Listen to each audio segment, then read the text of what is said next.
2014 অবধি দেখেন ভারতবর্ষ কি ছিল। আর 2014 আমাদের ভারত সরকার যখন চেঞ্জ হয়েছে, তারপরে আমাদের দেশের অবস্থা দেখেন কিভাবে আমাদের দেশের উন্নতি হয়েছে। প্রাকৃতিক সম্পদ আমাদের দেশে যথেষ্ট, যেরকম দেশে যথেষ্ট সেরকম আমাদের পশ্চিমবাংলায়ও যথেষ্ট।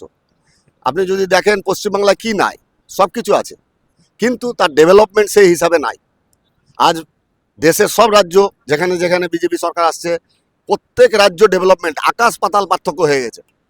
ইংরেজরা পর্যন্ত এই বেঙ্গলের এই কলকাতাকে তার রাজধানী করেছিল। কেন? কারণ জল থল নভ তিনও দিক দিয়ে এই পশ্চিমবঙ্গ উল্লেখযোগ্য, মানে প্রয়োজনীয়তা, ইম্পর্টেন্সই আছে। এর আগে সিপিএম থাকতে যে 30 বছর 35 বছর কোনো ডেভেলপমেন্ট হয়নি, কোনো উন্নতি করেনি। তারা তাদের খালি সংগঠন চালিয়েছে এবং তারা তাদের সংগঠনেরই বিস্তার করেছে, গরিবকে গরিব রেখে দিয়েছে। ঠিক আছে, পয়সাওয়ালা কিছু ছিল, তাদের পয়সাওয়ালাই থেকে গেছে, তাদের মধ্যে ব্যবধানটা কমানোর চেষ্টা করেনি এবং গরিবদের ডেভেলপমেন্ট করার কোনো ব্যবস্থাই তারা করেনি।